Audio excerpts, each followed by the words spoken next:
Alright, in this video I have a new pair of sneakers that I've been wanting to try out from Nike, and I finally got the opportunity thanks to Hibbett City Gear. They actually sent this pair over.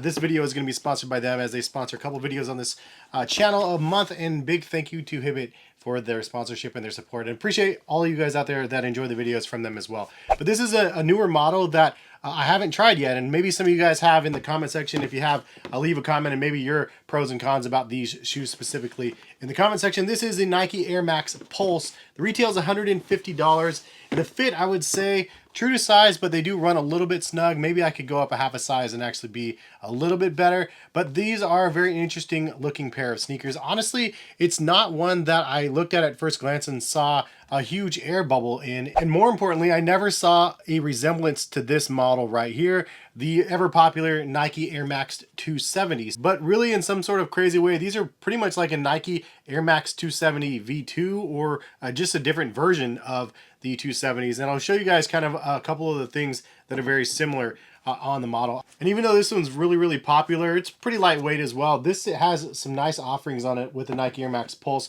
So I wanted to give you guys my thoughts on the model. So let's go ahead and get into this video. Again, if you guys have never heard of Hibbett City Gear, check the link in the description. It'll take you over to their website. You can bookmark it. They have a bunch of different back to school options for you guys right now. It's a really easy website to navigate through. You can sort by gender, color, brand, size, etc. And then they also do have a really nice release calendar worth checking out, with a lot of releases from the popular brands out there like Nike, Jordan, Adidas, New Balance, and more. So just kind of a first glance over the shoe, some of the things I noticed. The first thing that you look at right now is just the air unit. The air unit size is bigger than what I anticipated, and it does say 270 Air Max on the side of the air unit. So it is kind of like an Air Max 270 unit. However, it does look a little bit smaller than the previous version, but there's also some differences and updates that they made to this version that maybe this is a standard going forward. I'm not sure. But I definitely noticed the size of the air unit much bigger. I also noticed that it's a little bit transparent on the inside wall right here, which is not something we've seen in the previous version, and it's a really nice effect. It's probably something that they could highlight as a selling point. The translucence right here just gives you like the look of the visible air through the shoe,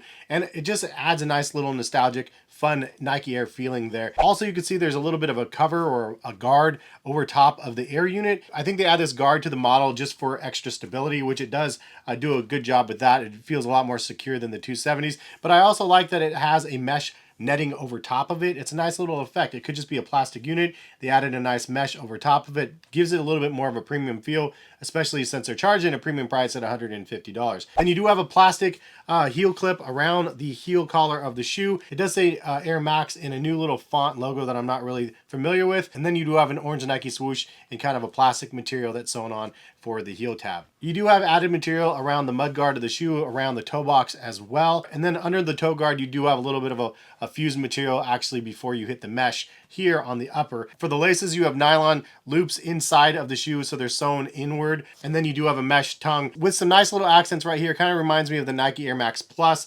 with the reflective lines through the tongue. And then there is an Air Max logo on the tongue. Again, a new one that I haven't really seen. It says Air Max and then MX in the corner. And now there's a couple different Nike swooshes that are layered over the sides. There's a partial black fused swoosh on the side of the shoe, and then a nice little small orange plastic one that's over top. It's actually a nice little addition right there. It just adds a little bit of extra texture. And then on this side, you do have the embroidered swoosh in orange and a smaller swoosh. So the Nike branding is there, but it's not like crazy there with a huge Nike swoosh on the side of the shoe. I like that they kind of covered up part of it. It looks kind of cool. Then you get to the front part of this midsole, and I'm not sure what the foam is, but it's super soft and squishy in hand. And when I compare that to the 270s, it's actually softer foam in hand than the 270s. It's almost like a lighter version of Cushlon or something. It's really nice and soft. They transition to the outsole of the shoe, and they're completely different than the 270s. So it's like a 270, but not, like I said. So there's actually extra heel traction around the air unit down here on the bottom of the Air Max Pulse. And then you do have just regular tread that's segmented. It kind of has that Nike free segments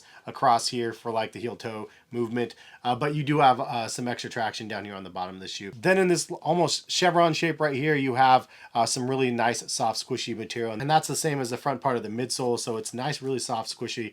Cushlon 2 or something like that. It's really nice. So transitioning over the on-feet experience for myself, again, they run a little bit snug. I got a 9.5 I probably could do a 10, just Nike Air Max 90s and 1s. Sometimes I like to go up a half a size. It kind of has that Air Max 1, Air Max 90 sort of feel for the upper, but then the midsole, it definitely feels more like a 270. However, not as exaggerated in the heel, in my opinion, as the 270s. So I wore these side by side just to see how comfortable they were. And the 270s definitely had a little bit more heel squish than the Air Max Pulse. But there is a really nice amount of heel squish in the Air Max Pulse. Something that I didn't expect, and definitely way more plentiful than like an Air Max 90 or an Air Max 1. Since those are much older technology, this is definitely a newer technology that they've kind of made like an old new version of, I guess. Now from what Nike says about the product, this is the Nike Air Max Pulse. The Air Max Pulse pulls inspiration from London music scene, bringing an underground touch to an iconic Air Max line. Its textile wrapped midsole and vacuum sealed accents keep them looking fresh and clean. Point loaded Air Max cushioning, revamped from the incredibly plush Air Max 270, delivers better bounce, helping you push your limits. It also features a plastic clip that distributes weight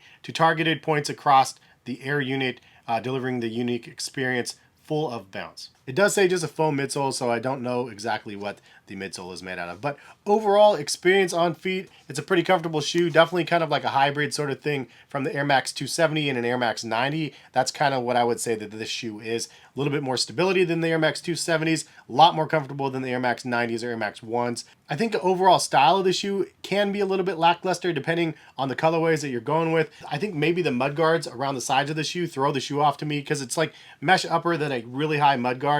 And there's not like a lot of style element to it.